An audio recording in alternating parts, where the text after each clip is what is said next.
அபி பாட்டிக்கிட்ட பர்மிஷன் கேட்குறாங்க. எங்கள் அம்மா வீட்டுக்கு நான் போய் இருந்துட்டு வரேன் அப்படின்னு சொல்கிறாங்க. அதை கேட்டோன்னே பாட்டி சொல்கிறாங்க, இல்லைம்மா இப்போ கொஞ்சம் மன கஷ்டமாக இருக்குது, இப்போ நீ போக வேண்டாம் அப்படின்னு சொல்கிறாங்க. இல்லை பாட்டி, அதுக்காக ஒன்றும் இல்லை, எங்கள் அம்மா கூட இருந்தால் நல்லா இருக்கும்னு தோணுது, அதனால தான் நான் போகிறேன். அவங்களுக்கும் புரியும் இல்லை என்னோட கஷ்டம், அவங்க கூட இருந்தால் நல்லா இருக்கும் பாட்டி அப்படின்னு சொல்லிட்டு அபி கேட்குறாங்க. அப்போ அஞ்சலி சொல்கிறாங்க, இல்லை 2 பேருக்குள்ளே மன கஷ்டமாக இருக்கும்போது நீ போகக்கூடாது, அப்புறமா போ அப்படின்னு சொல்கிறாங்க. அதுக்கு அபி சொல்கிறாங்க, இல்லை நான் போய் தான் ஆகணும், உங்கள் பேச்சை நான் கேட்கலன்னு நினைக்காதீங்க, எனக்கு அவங்க கூட இருந்தால் நல்லா இருக்கும்னு தோணுது அப்படின்னு சொல்லிட்டு அபி சொல்லிகிட்டே இருக்காங்க. அப்போ அஞ்சலி சொல்கிறாங்க, சரி எப்படி போக போகிற அப்படின்னு சொல்லிட்டு, நான் ஆட்டோ பிடிச்சி போகிறேன் அப்படின்னு அபி சொல்கிறாங்க. இல்லை இல்லை வேண்டாம் வேண்டாம், என்னங்க நீங்கள் கொஞ்சம் கூட்டிகிட்டு போய் விட்டு வரீங்களா அப்படின்னு சொல்லிட்டு அஞ்சலி கேட்குறாங்க. உடனே சொல்கிறாரு, இதை தான் நான் எதிர்பார்த்தேன், என் அபிச்சலத்தை நான் கூட்டிகிட்டு போய் விடுறேன், அப்பாப்பா இப்படி ஒரு சான்ஸ் கிடைக்க எவ்வளோ கொடுத்து வச்சுருக்கணும்னா அப்படின்னு சொல்லிட்டு மனசுக்குள்ள அவ்வளோ சந்தோஷமாக இருக்காரு. அபி 2 பேருமே சேர்ந்து போகிறாங்க. அபி நீங்கள் சீட் பெல்ட் போட்டுக்கோங்க அப்படின்னு சொல்லிட்டு முரளி சொல்கிறாரு. அப்படியே போட்டுக்கிறாங்க. போட்டோன்னே அப்படியே பேசிகிட்டே போகிறாரு. என்ன அபி, உங்களுக்கு ஒரு ராகவுக்குள்ளே ஏதாவது பிரச்சனையா என்ன அப்படின்னு சொல்லிட்டு கேட்குறாரு. எங்கள் 2 பேருக்குள்ளே 1000 பிரச்சனை இருக்கும், புருஷன் பொண்டாட்டி, நாங்கள் சண்டை போடுவோம், சேர்ந்துப்போம், உங்களுக்கு என்ன பிரச்சனை அப்படின்னு சொல்லிட்டு கேட்குறாங்க. இல்லை ஐயா, ரொம்ப அதிகமாக போராடினீங்க, அப்படியே ரொம்ப கஷ்டப்பட்டு அவர் வெளியே எடுத்தீங்க, அதனால தான் நான் கேட்டேன் அப்படின்னு சொல்கிறாரு. இல்லை நீங்கள் என்ன திட்டினாலும் எனக்கு எதுவும் பெருசாகவே தெரியல அப்படின்னு சொல்லிட்டு வராரு. அப்படியே பார்க்குறாங்க அபி. இங்கே பாருங்கள், அஞ்சலி அக்கா ரொம்ப ரொம்ப நல்லவங்க, அவங்க மாசமாக இருக்காங்க புரியுதா, அவங்க உங்களுக்கு ஏதாவது கொடுத்தா கூட சாப்பிட அப்படியே திட்டுறீங்க, கோவப்படுறீங்க, ஏதாவது ஒன்று பண்ணிகிட்டே இருக்கீங்க, ஆனால் என்னோடய பிரச்சனையை மட்டும் தீர்த்து வைக்கிறேன்னு சொல்கிறீங்க, இதெல்லாம் நல்லா இருக்கா? ஆமாம், எனக்கு என்னவோ நீங்கள் ஒன்று விட்ட அண்ணனாக இருப்பீங்களோன்னு தோணுது போன ஜென்மத்தில் அப்படின்னு அபி சொல்கிறாங்க. என்னதோ அண்ணனா அப்படின்னு சொல்லிட்டு அப்படியே கோவமாக முரளி வராரு. அப்படியே வண்டி ஓட்டிகிட்டே வராரு. வரும்போது அப்படியே பேசிக்கிட்டே வராரு. இங்கே பாருங்கள், இதே மாதிரி பேசிக்கிட்டே வந்தீங்க எனக்கு ரொம்ப கோவம் வரும், நான் வண்டியை விட்டு இறங்கி நடந்தே போயிடுவேன் அப்படின்னு அபி சொல்கிறாங்க.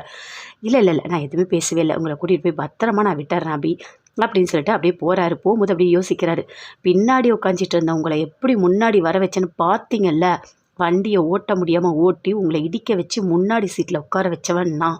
உங்களை எப்படி கல்யாணம் பண்ணணும், உங்கள் மனசை எப்படி மாற்றணும், உங்கள் கூட வாழணும்னு எனக்கு தெரியும் அபி, கண்டிப்பாக நான் உங்களை விடவே மாட்டேன் அப்படின்னு சொல்லிட்டு அப்படியே முரளி வீட்டுக்கு கூட்டிகிட்டு வந்து விடுறாரு. விட்டுட்டீங்கல்ல, நீங்கள் கிளம்புங்க நான் போகிறேன் அப்படின்னு சொல்லிட்டு அபி சொல்கிறாங்க. அப்படியே முரளி வராரு. அபி அப்படியே பார்க்குறாங்க. பார்த்தோன்னே கேட்குறாங்க, நீங்கள் எதுக்காக வந்திருக்கீங்க அப்படின்னு சொல்லிட்டு. இல்லை இல்லை, உங்களை ரொம்ப சேஃபாக வந்து அஞ்சலி விட்டுட்டு வர சொன்னாங்க, அதனால் உள்ளே வந்து நான் பார்த்து விட்டுட்டு போகிறேன் அப்படின்னு சொல்கிறாரு. அப்படியே உள்ளே வராரு. வந்தோடனே அப்படியே கோவமாக வருது அபிக்கு. அபி வீட்டுக்குள்ளே போகிறாங்க. போனோடனே அவங்க அம்மா அப்பா எல்லாருமே பார்க்குறாங்க. பார்த்தோன்னே என்னம்மா நீ தனியாக வந்திருக்க அப்படின்னு சொல்லிட்டு அவங்க அத்தை எல்லாருமே கேட்குறாங்க. என்ன இவன் வந்திருக்கான் அப்படின்னு சொல்லிட்டு அப்படியே அத்தை யோசிக்கிறாங்க. இல்லை உங்கள் கூட இருக்கணும் போல இருந்தது, அதனால தான் நான் வந்திருக்கேன் அப்படின்னு அபி சொல்கிறாங்க. அவரே என்னால் ஃபேஸ் பண்ண முடியல, எனக்கு ஒரு மாதிரி கஷ்டமாக இருக்குது, உங்கள் கூட இருந்தால் நல்லா இருக்கும்னு தோணுச்சுமா, அதனால தான் நான் வந்தேன் அப்படின்னு சொல்லிட்டு அபி சொல்கிறாங்க. சரி பரவாயில்ல, வந்துட்டீங்கல்ல, ஒன்றும் பிரச்சனை இல்லை அப்படின்னு சொல்லிட்டு அவங்க அத்தை சொல்கிறாங்க.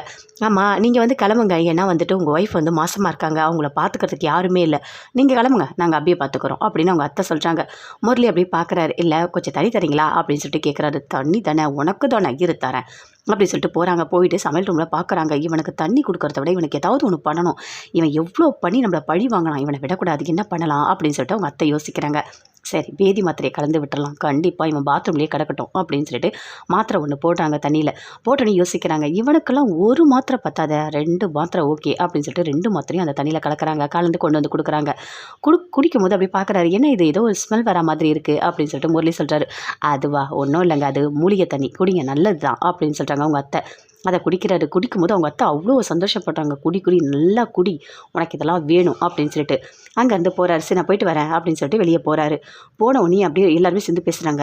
இவனை எதுக்கு நீ கூட்டிகிட்டு வந்த, இவன் சரியான ஃப்ராட் ஆச்சு, இவனை எதுக்கு வீட்டுக்குள்ளே கூட்டிகிட்டு வந்த அப்படின்னு அவங்க அத்தை சொல்கிறாங்க. இவன் கூட எதுக்கு வந்த அப்படின்னு சொல்லிட்டு. இல்லை அஞ்சலி அக்கா தான் அனுப்பி வச்சாங்க. சரி இருங்க நான் போயிட்டு வெளியே கதவை மூடிட்டு வரேன் அப்படின்னு அபி சொல்கிறாங்க. அதுக்குள்ளே கரெக்டாக முரளி வராரு. இவன் எதுக்கு மறுபடியும் வரான் அப்படின்னு சொல்லிட்டு அப்படியே பார்க்குறாங்க. இல்லை கொஞ்சம் ரெஸ்ட் ரூம் போய்க்கிட்டோமா அப்படின்னு சொல்லிட்டு முரளி கேட்குறாரு. அங்கே தான் இருக்குது போங்க அப்படின்னு சொல்லிட்டு எல்லாருமே பண்ணிக்கிறாங்க. இவனுக்கு என்ன தெரியுமா பண்ணேன், இப்போ தண்ணி குடித்தான்ல, அதில் பேதி மருந்து கலந்துட்டேன் அப்படின்னு சொல்கிறாங்க அத்தை. அதை கேட்டோன்னே அப்படியே சந்தோஷப்படுறாங்க. அபி அவங்க அம்மா எல்லாருமே அப்படியே பார்க்குறாங்க. ரெஸ்ட் ரூம் போயிட்டு வராரு. சரி நான் போயிட்டு வரேங்க அப்படின்னு முரளி சொல்கிறாரு. இல்லை மறுபடியும் நான் போட்டுமா அப்படின்னு சொல்லிட்டு 2-3 வாட்டி போயிட்டே இருக்கார் ரெஸ்ட் ரூம். அப்படியே பயங்கரமாக சிரிக்கிறாங்க. அபி அவங்க அம்மா எல்லாருமே பயங்கரமாக சிரிச்சிட்ருக்காங்க. இவனுக்கு இதெல்லாம் வேணும், இவனை விடவே கூடாது, எப்போல்லாம் நமக்கு சான்ஸ் கிடைக்குதோ அப்போல்லாம் இவனை ஏதாவது ஒன்று பண்ணி பழி வாங்கிக்கிட்டே இருக்கணும், இவன் நல்லவனே கிடையாது, எப்படி நம்மளை நம்ப வச்சு ஏமாத்தணும் அப்படின்னு சொல்லிட்டு அவங்க அத்தை அபி எல்லாருமே பயங்கரமாக சிரிக்கிறாங்க. என்ன இது இப்படி வயிற்ற கலக்கிட்டே இருக்கே அப்படின்னு சொல்லிட்டு முரளி அப்படியே முடியாமல் பயங்கரமாக டென்ஷனாக இருக்காரு. ராகவ் வீட்டுக்கு வராரு. வந்தவொடனே பாட்டி கிட்ட கேட்குறாரு, "அபி எங்க?" அப்படின்னு சொல்லிட்டு. "நான் வந்துட்டு அபி அவங்க அம்மா வீட்டுக்கு அனுப்பியிருக்கேன்" அப்படின்னு பாட்டி சொல்றாங்க. "ஏன் எதுக்காக? யார் கூட போயிருக்கா?" அப்படின்னு சொல்லிட்டு கேட்குறாரு. "இல்ல முரளி தான் கூட்டிட்டு போய் விட்டுருக்காரு, மாப்பிள தான்" அப்படின்னு சொல்றாங்க. அத கேட்டோனே ராகவுக்கு பயங்கரமா கோவம் வருது. "நீங்க எதுக்காக அவரு கூட அபிய அனுப்புனீங்க?" அப்படின்னு சொல்லிட்டு கேட்குறாரு. "இல்ல அவ தனியா போறேன்னு சொன்னா, அதனால தான் விட்டு வர சொன்னோம்" அப்படின்னு சொல்லிட்டு பாட்டி சொல்றாங்க. அத கேட்டோனே ராகவுக்கு அப்படியே கோவமா வருது. "அபி அந்த முரளியோட சேர்ந்தா நீ போன? எங்க அக்கா வாழ்க்கைய அழிக்கணும்னு 2 பேரும் சேர்ந்து தானே நினைச்சீங்க? நான் விடவே மாட்டேன். நான் வரேன் இரு" அப்படின்னு சொல்லிட்டு ராகவ் வீட்டுக்கு போறாரு. வீட்டுக்கு போனோடனே, "வாங்க மாப்பிள வாங்க" அப்படின்னு சொல்லிட்டு அவங்க அம்மா, அப்பா, அத்தை எல்லாருமே கூப்பிடுறாங்க. "அபி உங்ககிட்ட கொஞ்சம் பேசணும், வா உள்ள போலாம்" அப்படின்னு சொல்லிட்டு உள்ள கூட்டிட்டு போறாங்க அபி. போனவொடனே அப்படியே கோவமா பேசுறாரு. "நீ எதுக்காக இங்க வந்த?" அப்படின்னு சொல்லிட்டு கேட்குறாரு. "ஆமா, என்ன அங்க இருக்கும்போது தான் பயங்கரமா திட்டிகிட்டே இருந்தீங்க. இப்போ இங்க வந்து நீங்க திட்ட ஆரம்பிச்சிட்டீங்களா? என்ன எதுக்காக நீங்க திட்டிகிட்டே இருக்கீங்க?" அப்படின்னு சொல்லிட்டு அபி அப்படி கோவமா கேட்குறாங்க. "பின்ன வேற என்ன பண்ணுவாங்க? நீ எதுக்காக இங்க வந்த? உடனே கிளம்பு, வீட்டுக்கு கிளம்பு" அப்படின்னு ராகவ் சொல்றாரு. "இங்க பாருங்க, இந்த மாதிரிலாம் என்னை திட்டி கோவமா கூப்பிட்டா நான் வரவே மாட்டேன். என்னை அன்பா பாசமா கூப்பிட்டா தான் நான் வருவேன்" அப்படின்னு அபி சொல்றாங்க. அப்படியே யோசிக்கிறாரு.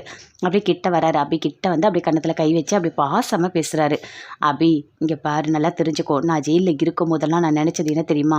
உன் கூட எப்ப பேசுவேன் அப்படின்னு தான். நீ இல்லாம உன் பேச்சை கேட்காம என்னால வீட்ல இருக்கவே முடியாது. நீ வீட்டுக்கு வா" அப்படின்னு சொல்லிட்டு அப்படி பாசமா கேட்குறாரு. அதை கேட்டோடனே அபி அவ்வளோ சந்தோஷப்படுறாங்க. பயங்கரமா சந்தோஷப்படுறாங்க. "இப்போ நம்ம வீட்டுக்கு போலாமா?" அப்படின்னு சொல்லிட்டு கேட்குறாரு. "கண்டிப்பா நம்ம வீட்டுக்கு போலாம்" அப்படின்னு சொல்லிட்டு அபி சொல்றாங்க.